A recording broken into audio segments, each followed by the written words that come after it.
Hello? Hello? Hello?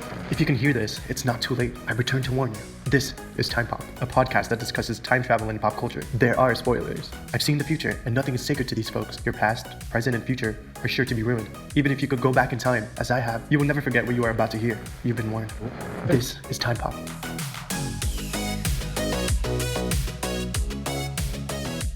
Welcome, Chrononauts, as we guide you through the experience of time travel using pop culture as our Paul Lazzaro. We will be your constants. I am Dez. I'm Scott. This Is time. I'm trying to make it sound ominous. Was that good? I think that was scary. That was like Father Time. I'm going to make them wonder. I'm going to be mysterious. Well, I'll have to listen to it when you send it to me because Zoom just cut that out. Zoom was like, I don't know what frequency this is, but we're shutting it down. I did a crazy frequency. I did my robot frequency. It's going to blow your mind when you hear it later. Zoom's like, nope, we only record human noises on Zoom. It was special. I was Father Time. I was channeling. That was not a man. Today, yes, in the present, yes, we will be discussing the movie Slaughterhouse-Five. Yeah. Old school. From the past, you will listen to it in the future. No. Yeah. Which is now. There it was. Ominous. Again, everyone out there, Ari is not here to keep us in line. So who knows what's going to happen? Strap in, fuckers. It's been a long, bumpy ride. I edited the hopefully the listeners out there have heard it. I don't know how it's going to translate, but I edited time stories yesterday. Oh, wow. Okay. And it probably could have suffered one more run through and kind of tightening it up a little bit. You know, I took 2.5 hours and crushed it down into about 50 minutes. So, you know, I didn't leave all the rambling in there, but like I didn't want it to be super disjointed, so I had to leave some of the rambling in there. But I put some music, some musical stingers in there. Like whenever we time travel, there's a little music jingle that goes us on. Playing a time traveling role playing board game. Oh, they've heard it. Yeah, they heard it a month ago. They heard it a month ago. It's coming out. I don't know what happened. I don't remember, but I'm sure it was something good happened. Oh, it was a lot of fun. It definitely made me want to get back in there and play round two, without a doubt. We can beat the shit. All right, but we're slaughterhousing it. Look at us going to the also just to do a time travel film from 1972. That's a treat. I know. Is this so? When did the Time Machine? What year was that? Which one? The first one. Isn't there one that's like 69? I don't. 1960. No, 1960.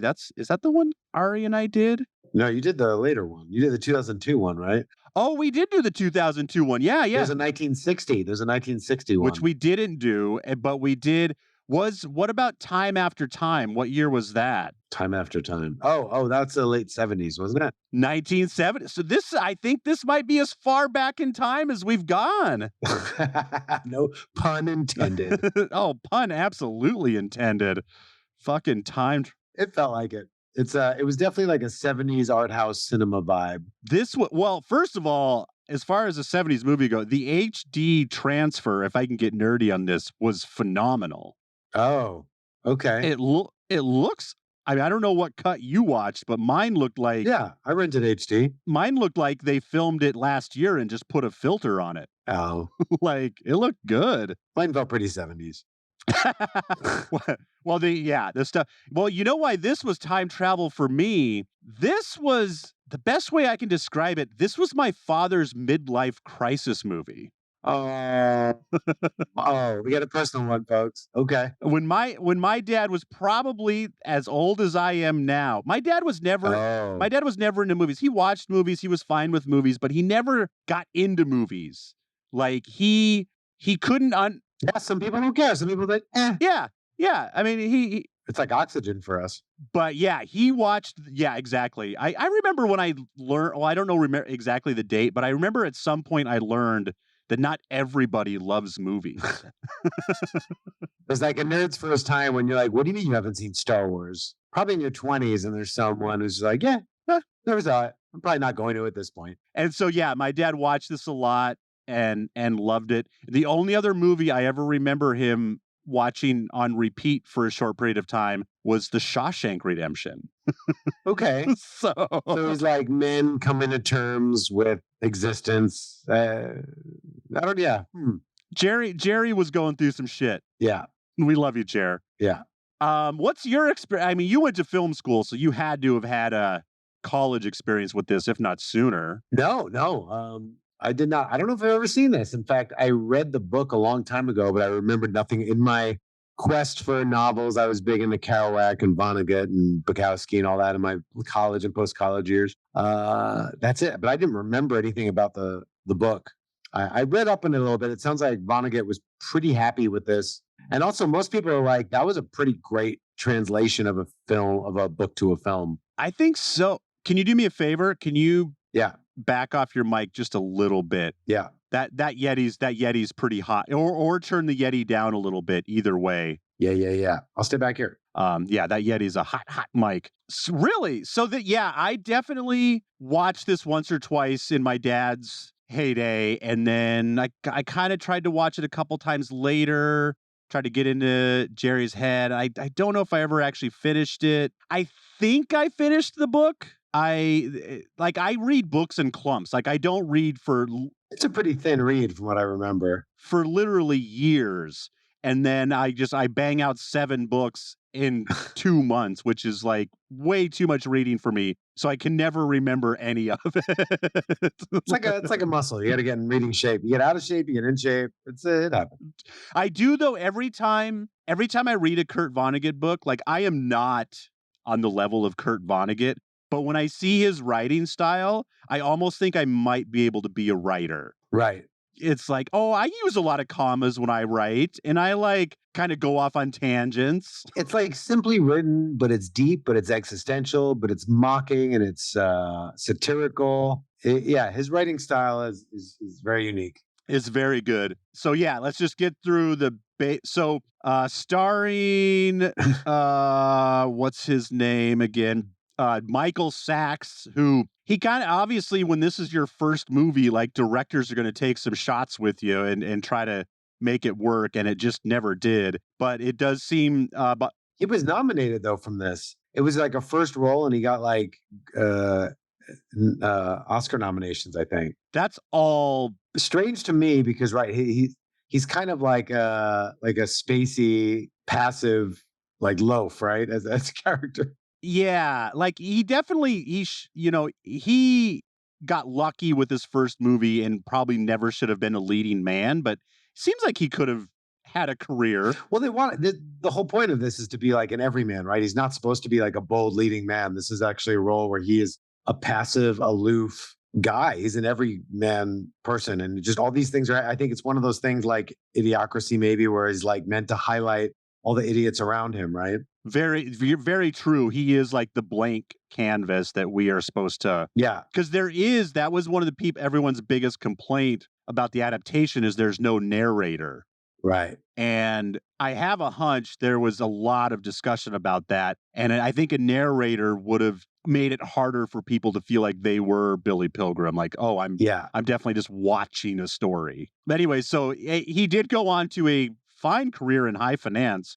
Like he was like a big time. I forget what company he worked for. All right. He invested his money wisely. No, he was like a COO of like an investment firm. Like, it wasn't just him. Because he knows what happened. He knows that all time has happened and will happen.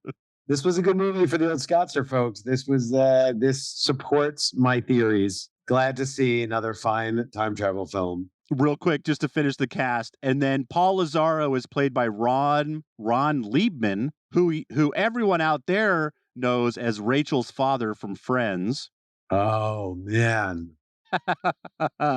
Oh, boy. And then there's lots of other people in here, but I must just highlight that the gentleman who played Boss Hogg in the Dukes of Hazzard series was in this movie, Sorrel Book. Wait, who is he? He was... The friend? Lionel Merble. The friend? The guy that like led the troop? No. It must be. Who the hell was Boss Hogg? Because this movie was like 5 years before the Dukes of Hazzard, so I don't know. Oh no, Eugene Roach was the leader. The leader. Okay. So whoever Lionel Merble is, I got the movie out of the background, of course. So if he shows up, I'll shout it out. But like, yeah, this was a few short years before that, so it should just look like Boss Hogg. Classic. And the director of this movie, his final swan song, he directed a couple things. He had a shot here and there. He did a couple of good things, but he ended on Funny Farm with Chevy Chase. So that's when you know it's time to get out of the business. There you go. Yeah, you ran your course. So this movie, yeah, it's unstuck in time, and it is like, I like that terminology. We've never heard it that way. Not time traveling, unstuck in time. The rest of you are stuck in one time. He's unstuck. isn't like, but like the jacket, they never say unstuck. I feel like, They even say it in the fit, like it's said a lot. yeah. So yeah, this is him weaving in and out of all these different parts of his life. I mean, a lot of the war, different parts of World War II and his childhood and being married to a woman, having kids, and then this future with a playmate model type. A starlet, as it were. And it's just weaving in and out of these different times. We've seen some movies like this. It's definitely reminiscent of Time Traveler's Wife a little bit, right? A little reminiscent of Arrival, like this concept of like, as you're watching it, the story's being revealed as it goes on, but he's just weaving in and out of different timelines and he has no control over it. A lot of time travel films, you know, I'm going to go in this machine, I'm going to do this. Only this and Time Traveler's Wife are they like, I can't control where I'm being flung to. Does he? It seems like towards the end, he seems to get a little. I feel like he goes to Trimalfador a couple times on purpose. So the way I'm taking it from the ending is the Trimalfadorians view time differently. It's kind of like the Arrival in that sense. And because of that, he learns to view time as always all happening at the same time. So he can experience this in Arrival, the way they kind of show it a little bit. But so is he just accepting it? Is he just he's just like, I'm going to bounce around and that's just what happens, instead of actually getting control of it? He's just like resigned himself to it. Yeah, he just kind of goes with it, right? Yeah. And he's always in all these moments. And I think that's why he's like this passive guy that doesn't care about anything. Like when he's at war, he's like, why don't we just surrender? And I think we're supposed to take it that at this point, all of time is having the same time for him. So he's like, this war is like a bump. It's minute. It is pointless, not worth the stress. And that's why he's so spacey. He's kind of like, yeah, he's like, I know I'm going to survive this. I've seen my death and it's not here. Yeah, he knows everything. When you take that factor out, yeah, you're affected by so little. You know what the end is. You know what's already happening. You know what's about to happen. You're just like, you're just going along for the ride. I know. I forget that because we're forced to watch a linear movie. So I forget that everything we learn at the end, he's known right the whole time for decades. Yeah. It's not like he got to the end and then he did it. He is that guy throughout the entire thing. And so that's something we have to, that also reminds me of The Watchmen, right? We talked about Dr. Manhattan. He sees all time at the same time. He's like, right now I'm breaking up with you. It's also our first kiss. And he sees everything that way. He's also like emotionless. He's like, what's the point of anything? It's all happened. It's already happening. It's happened. There's no point in like trying to fight time or. Did you see at the beginning credits, it said Slaughterhouse-Five, based on the novel Slaughterhouse-Five or The Children's Crusade? Yeah, I did see that. Like it's a side tagline? I read a little something. I was doing a little research about the book, and I think it's a book he writes, Billy Pilgrim writes inside the story in the book. We don't see that part. But I think that's the big thing. Like the first chapter and the last chapter of the book are taken out of the movie.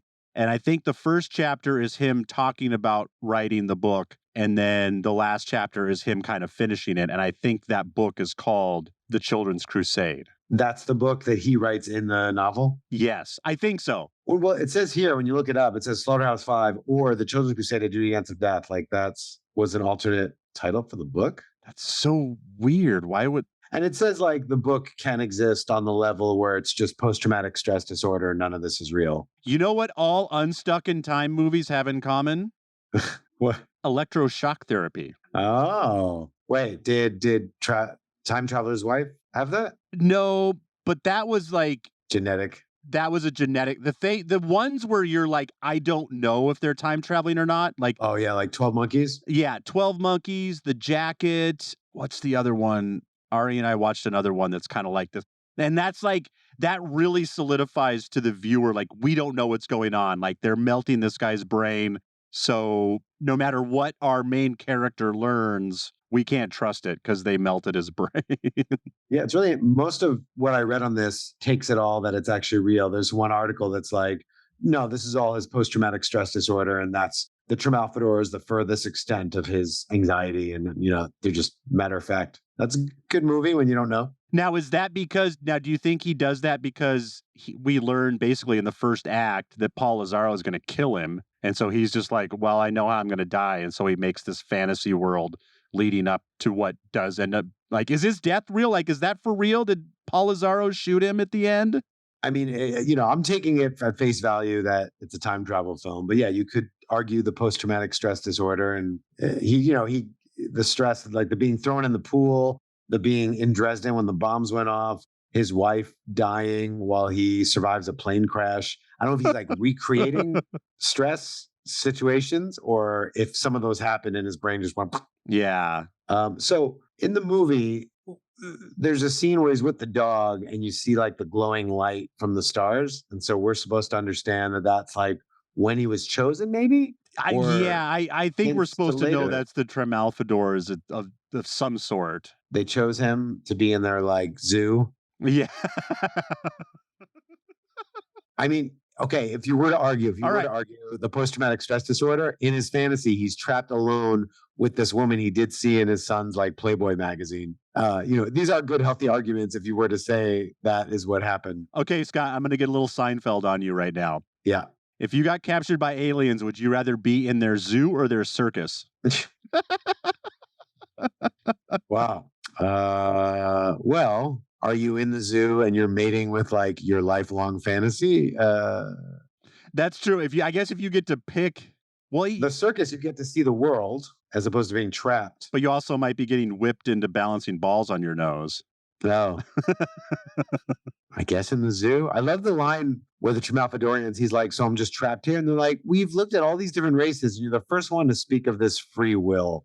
Which is, if you watch sci-fi, I think that's still true. Like, have we ever seen a sci-fi movie where aliens come who are just like, oh, what's going on here? They're always being controlled by a queen bee that's sucking our planet of all of its resources.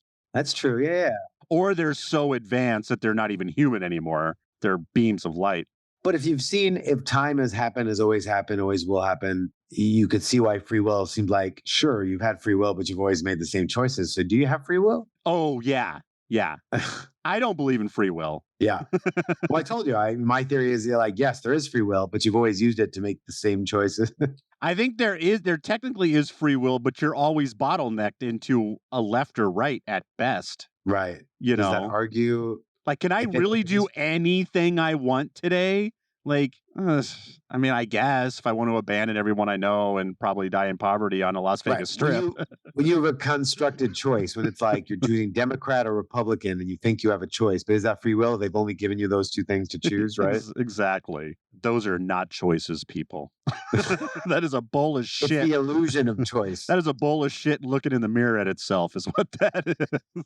It's like when the pharmaceutical, like when Johnson & Johnson, whoever makes 5 kinds of toothpaste, but they're all from the same company and they're all the same thing. And you think you've got choice, or your sugary cereal and they're all owned by the same company. It's not going to be Taco Bell that takes over the world. It's going to be Kleenex. Everyone's going to be eating at the Kleenex deli in 1,000 years Kleenex is the new Skynet. So have you ever seen such a casual prisoner of war depiction in your life? No, because that's what I'm saying. It's because he's this whole, But everybody there, the British are singing and dancing and in shape and eating good and talking back to the Germans, like several times. They're like, hey, buddy, listen to me. I was confused at certain points when I was like, are they not prisoners right now? Or this like another Germany that's not, it was a very confusing. Yeah, like when they went to Dresden, they were kind of in a work camp at that point. So it was a little different. But before Dresden, like that was like you're probably going to die here. But like I said, the British were singing and well dressed and they had nice showers. And,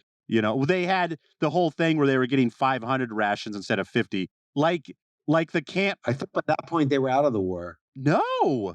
The British, they were still prisoners of war? Yeah. Because they walked by the Russians were on one side and they were like, fuck the Russians. Because at one point we learned that the Nazis are like, we'd rather have free will Americans than communist Russians. Like they're the real poor people. Because the Russians didn't have shoes or food or anything. Yeah, the Nazi American guy? What was up with that?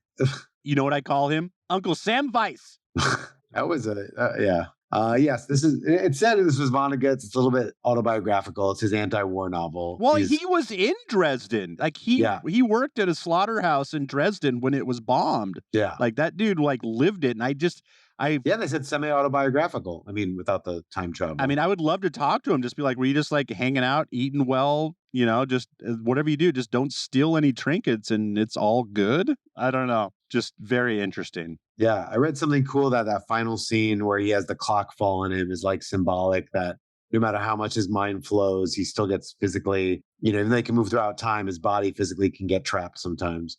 Oh, that's because I definitely noticed they were trying to say something, but that's kind of how they end it, right? I mean, that, and then he gets applauded for mating in the future. That should have been. I was really bummed they didn't fade out with the clock on him. Like when he threw his hand up in the air and waved, that should have been the fade out. Yeah. Instead, they made a son, I guess, another son. They did. Yes, they did. So we're going to get to the best part of his wife in a minute, but first I'm going to start off with the worst part of his wife. I actually did a little research. I was like, what was Kurt Vonnegut's experience with women? Because this is the most annoyingly written character. It's on purpose. Ever. It's on purpose. Why? I don't get how he ended up with her. I thought he was going to befriend the general, and like that guy had like, I've got a daughter and I would love for, and like, it's like this forced marriage. I don't know. She was this rich woman and I don't know how it happened, but she's a lot. Did I miss something?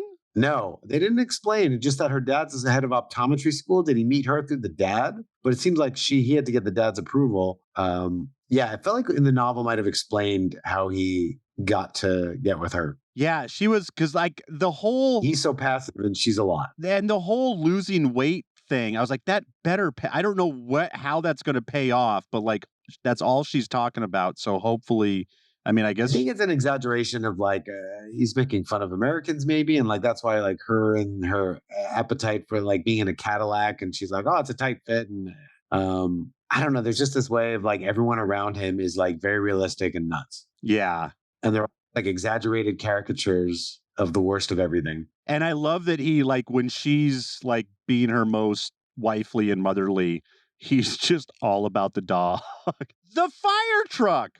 What? Explain the fire truck to me, Scott. I dare ya. Remind me of the fire truck. When they do the montage where he's playing with the dog and she keeps coming out saying it's time to eat. And then they go into the future a little bit and he's still playing with the dog. And then she comes out and says it's time to eat. And then like the third or fourth time she does that, he's doing circles in an old fire truck, yelling at his dog to come jump in the door. And then she's like, it's dinner time. And he kind of rolls his eyes like, hey. Yeah, I don't know. His dog was also there when they saw the star. They might have both been transported by the drone. Oh, they definitely were. Like the dog was on Trimalphador, without a doubt. Oh, so maybe that's why he's so close to the dog, because they're... Oh. It might have been in the entire movie. That seems like his one true happiness and his true love. Everything else is forced or fake or too much. But him and the dog, that seems like the only authentic thing in his world. But you still have to explain the fire truck to me. I don't know if I can. That being said, the wife has the best scene in the whole fucking movie. Oh, yeah. I laughed so goddamn hard. I thought I was going to wake Cormac up. When he's in a plane crash, right? He gets in his plane crash accident. He's in the hospital. She's got to get to him. And she just starts screaming and driving and driving on the wrong side of the road, hitting everybody, knocking people over, just like waiting to be killed. Like you're just like, and you keep thinking she's going to die. And then like, oh, nope, not that one. Nope, not that one. Nope, still not. And then at the end, she crashes into a wall and you're like, oh, that's how she died. And they were like, no, it was carbon monoxide poisoning. Which is choreographed with one line. When she gets in her first accident, the guy goes, "Hey, lady, get back here. Your exhaust is broken." Oh, I missed that. And then 10 minutes later, we find out that that's what killed her. She got high on that. Yeah. Oh, God, that was so funny. It was quite a scene. Yeah, it's a whack movie. Weird time travel one. And again, according to them, they would say it's not time travel. They're just seeing all time at the same time. But this could deserve its own genre. Why would he panic about the plane crash? That's interesting. That's a good point. Because he doesn't get worked up about anything else, but it destroys the whole theory that like, unless he's always tried to prevent it. But you're right. Why prevent it? Although he does, when they do say no, he doesn't fight it. Like if that was you and you knew it was a plane crash and you thought you were going to die, you would have fought them harder. He just kind of, meh. But if you don't know, you don't know. Like, yeah, that's a little bit inconsistent. Don't they actually knock him out? Or do they just give him a drink and shut him up? No, they just say, get back in your seats, you crazy. And then they all start flopping around the cabin. I do like what's burned into my memory besides Montana getting into the hot tub naked is those ski masks. Every time I see those ski masks, I'm like, oh, yeah. Like I remember watching this with my dad and those, because they just keep flashing the ski masks and it's really weird. And then you see later, those are the people he was premonitioning would save him from the plane crash. So I think you're right. Also, the ending, what they don't explain is when he is on Tremalfador, he's there in the zoo, but he's still somehow coming to Earth to like talk about Tremalfador. And that's where he currently lives. And if he's experiencing those at the same time, unless that's his future after he leaves Tremalfador and they let him go back after he mates. Oh, yeah. That's the only explanation. Maybe that's his furthest future. That would make sense because that's right before he does. Yeah. That he was in Tremalfador and then he left. Now, the son's name is Billy. Is that him? Is this a loop? I was thinking that actually. And he created this creature that's like this weird loop out of time. Yeah. That's interesting. Mm-hmm. But there is a dad that throws him in the water when he's young. Well, he's like Superman. He still needs Earth parents. Yeah. Like we don't see much of his childhood. That's the only thing we see of him under 20 years old is that quick. Do we see any other him as a child scenes? God, I thought we did, didn't we? With his mom? No, I guess he was older. He was in like shell shocked. Yeah. Just thrown in the water. So yeah, he had a lot of stressful experiences. You really could argue that this is post-traumatic stress disorder. I don't know. I want to go with the time travel personally. And I always forget. I just saw it, and it actually reminded me of a note. He gets brain surgery at some point. So he gets electroshock therapy and brain surgery after the plane crash. So that dude he survived plane crash, sole survivor, being thrown in the water and drowned. The bombing of Dresden. Oh yeah, Jesus. But the worst part was probably trying to be married to like an affluent family. It's a different time travel movie. I also just us seeing old 70s time travel films. It's, it didn't pop up as much until even way after Back to the Future. Dude, best thing about watching a movie in 1972, not a digital effect to be found. No, just like the star, right? But yeah, not digital. You're right. But that's still, yeah, you're right. That was probably a flashlight and some stuff. They burned shit. They crawled around, toppled buildings, like holes in black sheets. They crashed the space. Fuck out of some cars. Like this was like a Blues Brothers remake, man. This was hardcore. It was, oh, God bless the 70s when we used to blow shit up. Yeah. Remember that? So you like the film though? I really did. I really enjoyed watching it. I love it. I'm so glad we get to talk about it. Scott and I we've been talking about Slaughterhouse-Five for probably a year. Like, oh yeah, we got to do Slaughterhouse-Five. Yeah, we got to do Slaughterhouse-Five. Yeah, how did this not, and it's not on a lot of lists. We've seen a lot of time travel lists. This doesn't make it on a lot. Here's a question. Here's an answer. Is it a good movie? I enjoy it. I think other people should watch it. I recommend you watch it. Yeah, I'm with you. But I feel like it's a very good book. I don't know if it's a very good movie. Yeah. I don't know why. I don't know. Normally, I've got some pretty good arguments to support my stuff. I don't know if I do on this one. I think it's a very good book. I don't know if it translates as well on film to be a great film. It's such a clever book, and it's smart, and it's, like I said, it's satirical, and it plays on a lot of levels. That's something that you get deeper in a book, you can get more inside their heads. I don't know. And I kind of hate it because part of me thinks it might just be because it doesn't move fast enough. And I don't like being that guy. Like, I don't like being like, Right. give me some action or do something. But this movie was kind of in the middle. Like, it breathed like it was pure drama, but it wasn't really pure drama. Yeah, it wasn't, the absurdity of the world around him wasn't over the top funny, or it was like, it was subtle, right? It's not, Idiocracy is a little more pronounced. This was kind of like, yeah, they're kind of assholes, but they're not over the top. But it's, what, am I supposed to laugh at this, or is this? It's kind of sad and tragic, but not all the way tragic, but not funny. You know what I did laugh at? I could carve a better man out of a banana. Kelly, like 20 minutes into this movie, she paused it. Oh, that's right. No, she paused it right after the most horrific story I've ever heard in any movie ever. When Paul Lazaro talks about how he dispatches of that dog. Oh, yeah. Holy shit. And so Kelly immediately was like, I looked at her like, are we going to finish this? Like, do I need to take this into and then he had a dog. So she's like, fuck, and she Googled something and she goes, fuck, the dog dies. And I'm like, which I was like, well, this movie spans decades. So hopefully it'll just pass away from old age, which we never see. His Spot never dies. So maybe it was just in reference to that terrible Paul Lazaro story or something. But, and then she got worried that, she's like, oh shit, we're going to a slaughterhouse. She's like, I'm going to see something die. Oh, if you're worried out there, people, feel free to jump ahead 90 seconds when you hear Paul Lazaro talk about the dog thing, and the rest of the movie is just fine. That's a good time to go pee. It's a great. Oh yeah, run pee. They're starting to do trigger warnings on run pee now too. Wow. Okay. Like, hey, now's a good time to get out of here for 4 minutes if you don't like this or that. Yeah. Hey, run pee. Give us a holler. Let's do this. Let's get it. Let's get together. Yeah, it's fair. I support it. Oh yeah. So everyone out there. We actually find out how the Trimalphadors actually know how the entire universe dies, and it's due to a Trimalphadorian. Oh yeah. And a spaceship with a bunch of future fuel in it, and he presses the wrong button, and whoops, existence as we know it. Whoops. Just like that probably came out funnier in the book. Yeah. I remember having a dry humor like Hitchhiker's Guide does, which also great book. That did not translate to a movie. How funny and dry, sarcastic it is, and it did not translate to a movie well. Yeah. The moment simply is the Trimalphadors live in the fourth dimension.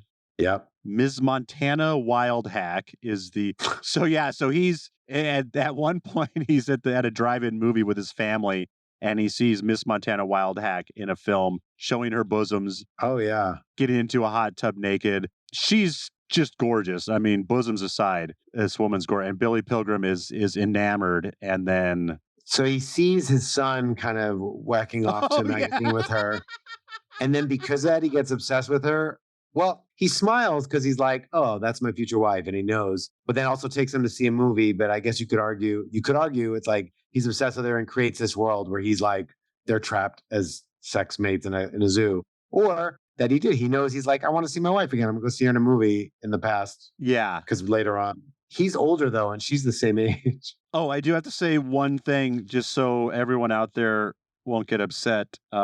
Actually, you know what? I'll save it till the end. I'll save that little. Oh, what a treat! I'll save that little trinket for the end. Is it something about Interstellar? Because I haven't mentioned it yet. Oh, yeah. How does this rate on your Interstellar? Do you think Trimalphador is on the far side of a black hole? I think they just figured it out. They live in the fourth dimension. They realize how time is. I'm gonna have a list of films that support my theories. I do want you to make me a macrobiotic souffle at some point, Scott. If you loved me, macrobiotic being mentioned in 1972 is pretty impressive. That's some future shit right there. It was in the future, yeah. But she had just gotten there. Like she wasn't like, yeah. So does Montana? Is she just there all the time? Oh, that's interesting. Because when she first gets there, she does not have the idea like, oh, this is how it goes. And he doesn't either. So if that is all part of it, when they first get there, they're like, what are you doing with me? Why am I here? So that destroys the whole concept of like, they've known all along because of their future. Yeah. You could argue, again, there's a lot of this is really leaning toward it's just post-traumatic stress disorder. You could argue that they've picked him first, and in like checking him out in his mind, they know that she's his ultimate fantasy and they bring her along for him to mate because they know that's his most desired mating partner. Yeah. Because you're like, what are the odds out of they only pick 2 humans? Yeah. But yeah, you're right. Because when he goes there, he's just like, oh, I'm home. And when she goes there, she's acting like she got kidnapped. Yeah. Like she did. And then, yeah, she's always talking about him time tripping. And she doesn't ever seem to leave this zoo cage. Oh, yeah. Huh. She's forever trapped in this 1972 jungle gym dome. Yeah. And they want them to mate. And they want them to. Why do they want them to mate so bad? Which leads to the idea of making him a part of the loop. But man, the more we talk about this, the more it seems like post-traumatic stress disorder. Yeah. I don't want to think that. Yeah. I want to take it as time travel. Yeah. When you see 12 Monkeys, it obviously plays on both levels. But at the end, they do kind of make it that, no, it was time travel, if I remember correctly. When he sees himself, you're like, oh, this is definitely a loop because he's now looking directly at his younger self. Yeah. It's like the Inception effect of playing on both levels. Oh, God, we could do an Inception on Patreon. Uh-huh. Yeah. Good call. I found on doesthedogdie.com, they basically have an unstuck in time section. Like, is this man like it's not just unstable. It's not like, is this person psychotic or something? Like, there's an actual like, yeah, I'll have to look it up, but it's that we could get some, because like, what was on there? Like, I think Arrival was on there. Okay, I'm gonna actually look it up. I'm gonna take Yeah. While I'm looking that up, Scott. Yeah. Would you like to be unstuck in time? I don't think so.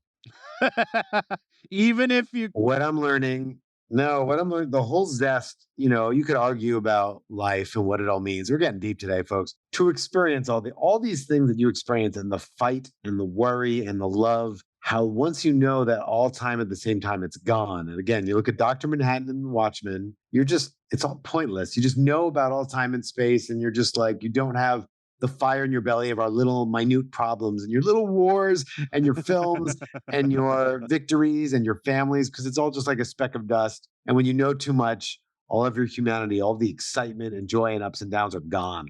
You're just a wise, dead inside, passive eunuch of a man. Yeah, it's tough because, you think about being able to visit Slaughter. Did I spell that wrong? Why is that not? Slaughterhouse. Slaughter. Oh, there it was. Slaughter, like the band. Yeah, exactly. Like, oh, that might be kind of cool. But then you say it like, oh, unstuck in time. Like, there's just no... Oh, Something deep's about to come out of Desmond's mouth. Sometimes he seems to pass out in his body when his mind transfers. Yeah. And other times he just seems to seamlessly slide in and out. Yep.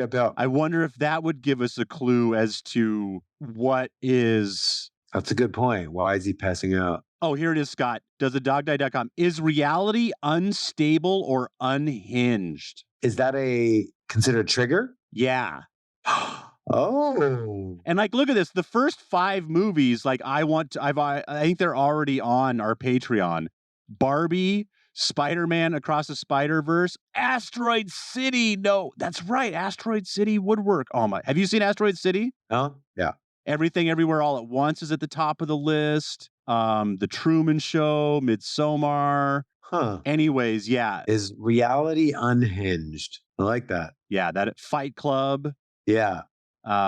Inception. There's Inception. And that's trigger warnings. If you can't tell reality apart from, okay, yeah, I guess I could see that. Wow. That is a great list of movies. Sorry, everybody out there who actually gets triggered by this, but this is like... Yeah. No disrespect. I get triggered into being excited when I'm like, wait. I know. We could do a whole podcast on this list just called Reality Unhinged. Totally. Does the dog's reality become unhinged? Yeah, I don't think I would. Let's get back to the main topic. Yeah, or not the main topic, but before I discuss whether or not I'd want to do this, like, yeah, is because he passes out in his soup at one point. Like, does he always pass out when he goes to Trimalfador? Maybe that's when his body conks out. Does he choose? You know, he says how the Trimalfadorians say you focus on the good parts, right? You've experienced it all, but he doesn't go to the good parts. He goes to the trauma parts for the most part. Yeah. Yeah, that's why, you know what? God damn it, Scott. Because this movie bounces around a lot, but over 50% of it is the war. Yeah. PTSD. I like this is like a self-discovery. We came in here spouting our stuff, and as we're talking, we're like, this is sounding like most people that are listening to this are like, no shit. Of course it's PTSD. It's an anti-war novel. And we're like, maybe it's not. But we want it to be time travel. You know, this is a perfectly made film that you can just take at both levels. You know, you take it as you want to take it. If we can talk about the jacket on this show. But there's some loopholes. Like you're saying, there's the fainting, there's the not knowing the first time they're at Trimalfador. You're right. There's some inconsistencies. All right, everyone. Enjoy this inconsistent, beautiful movie. Oh, I just got a text from Ari. She said, "That's why I wasn't on this stupid show, you idiots, because it wasn't time travel to begin with." Just kidding. Ari didn't text me. I just wanted to get her 2 cents. I was like, I think she's sleeping right now. Thank you for listening to Time Pop, the time travel movie podcast. We hope you have enjoyed this journey through time. Please like, subscribe, and tell a friend about Time Pop. And please check out our Patreon at patreon.com/timepop. That is patreon.com/timepop. We have and will continue to produce great time travel content for free. But if you could help us with some production costs, we would be greatly appreciative. We are asking for $3. We are asking for $3 a month.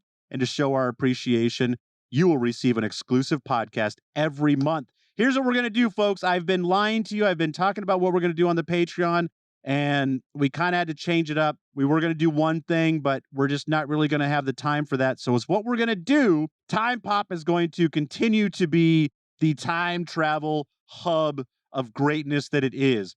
What we're going to do on Patreon is we're going to start doing the movies that are like maybe time travel-ish, but more alternate reality stuff. So think of Everything Everywhere All at Once.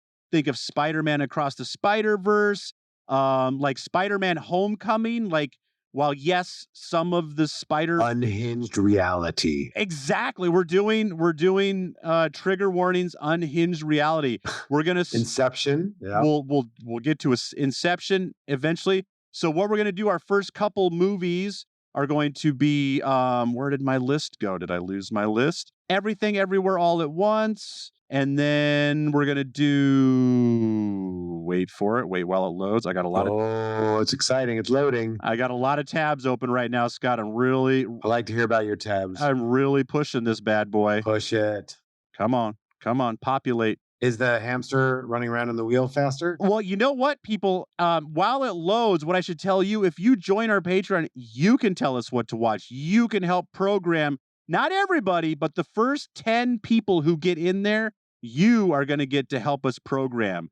So, but just to let you know what kind of things we're doing, unless you get in here and tell us to do something different, we're going to do Everything Everywhere All at Once in September. It's going to be kind of late September, people, but we'll get there. October, Into the Spider-Verse. November, Idiocracy, kind of a frozen in time. And then the holiday, December, we're going to do Doctor Strange. I still don't know which Doctor Strange we'll do. Maybe we'll do the new one because it's really fucking unhinged. Oh, yeah. Well, there is time travel in the first one. That's more time travel. The second one's more unhinged. Yeah, the second one for what we're discussing. It's super unhinged. So check that out. If you like the show and would like to continue to support us for free, we just ask again that you like, subscribe, and tell a friend about Time Pop. Until next Unstuck in Time, I'm Desmond McNeese. And I'm Scott Lifton. And Ari says, bye-bye.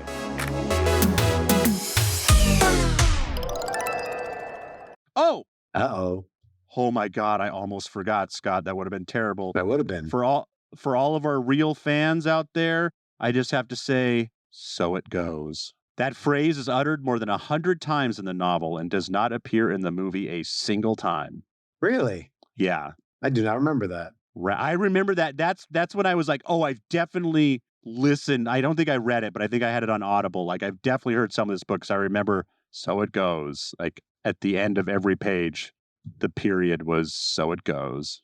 Oh. So.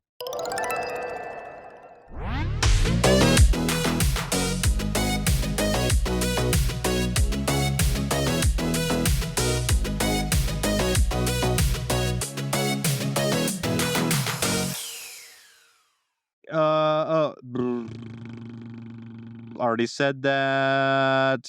Mixed and edited by Desmond McNeese for We Mixed It, LLC. Go to whatsoundsawesome.com